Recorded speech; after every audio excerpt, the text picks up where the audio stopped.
Stella did nothing wrong, and you can't change my mind, is a statement only a crazy person would make, but here I am saying it anyway. Because I can't stop laughing at it.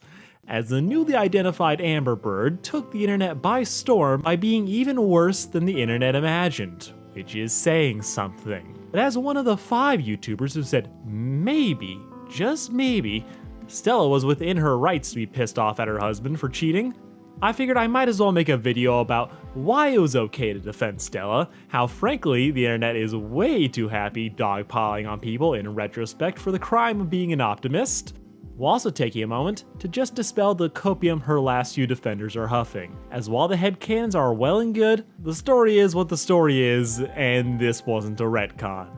So kick back, move to another tab, play video games, or just watch the actual video for some demented reason. Because I just made this video to make the thumbnail and bait the fuck out of these comments. I have done nothing wrong, ever, in my life. I know this.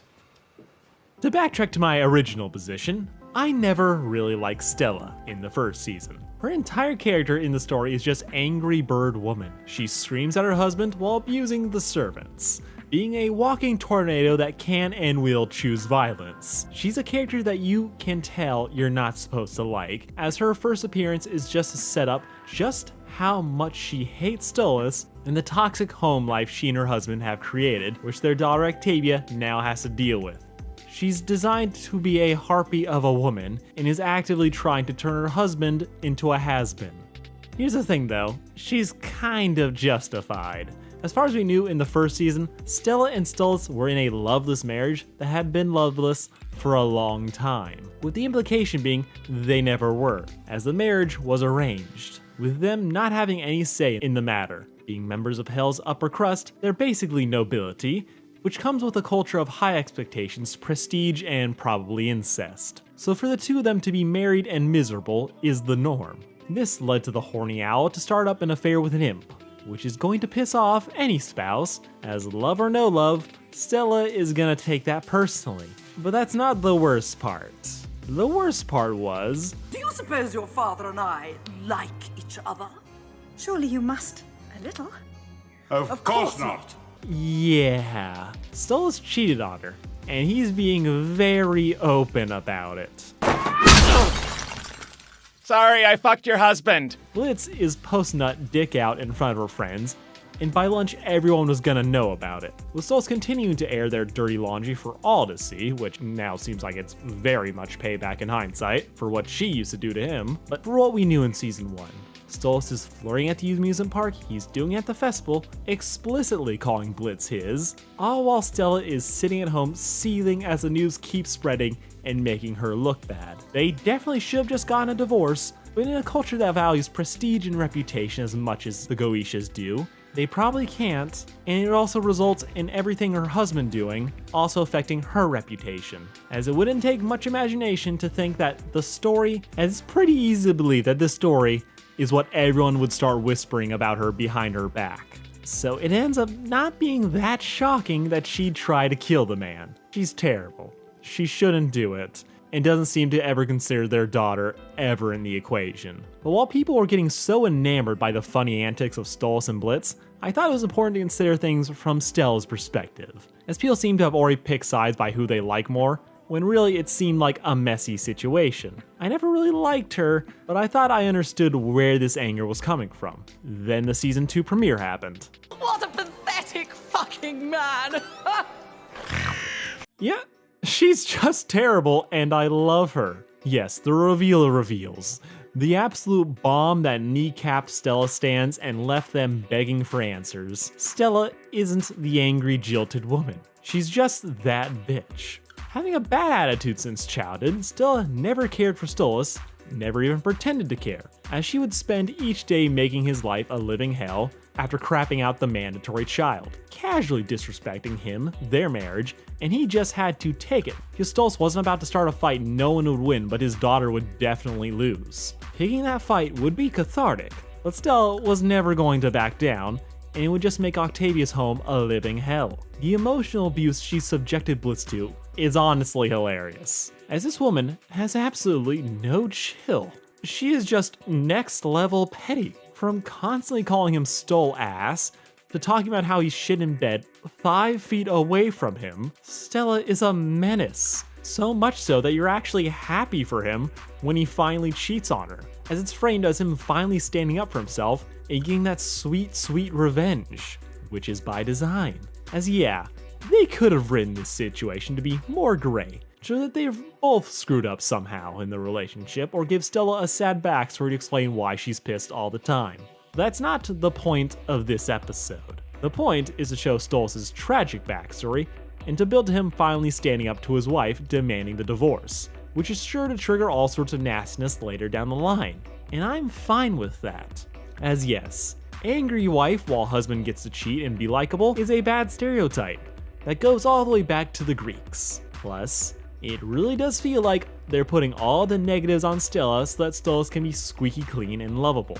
I don't like these tropes in general, but here, I think it's okay. There are times when shows do this and I'll call it BS. Check out my Blood of Zeus video if you want to see a story where the husband's just a rapist and Hera's mad, and yet we still are supposed to treat Hera like the villain. Then we have the more recent example in The Owl House, where I do think it's a bit weird that both Amity's parents are initially portrayed as status-obsessed dicks who would force their daughter to throw out her best friend, only for it to make the dad this strict but understanding father figure who was just too oblivious to notice his daughter was miserable, while the mom would turn out to be sane in a pantsuit. That's a problem to me there, because I think the initial presentation of them both being on the same page, treating their daughter as a product, less of a person, really runs against the later reveals, as the dad, Alador, would just have all his worst traits scrubbed clean, and gets on his daughter's side after just a conversation. Like 14 years of treating her like a product, one talk he's like, well, if you don't want to do this, I'm okay with it.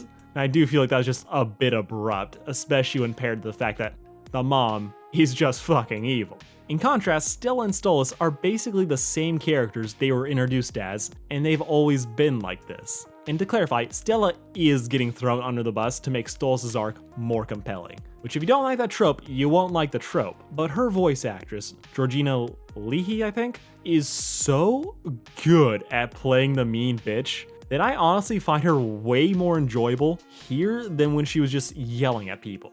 They made her less compelling, but way more entertaining. While in Owl House, it feels like they trade complexity to let Amity make amends with at least one of her parents, which got the haters hating, and the internet is just built for that shit. As Shocky Known, who's been online for more than 20 seconds, the misogynist elements that thrive on tearing down female characters is a machine of outrage and the death of nuance. No conversation can be ended with the statement, the writing failed this character.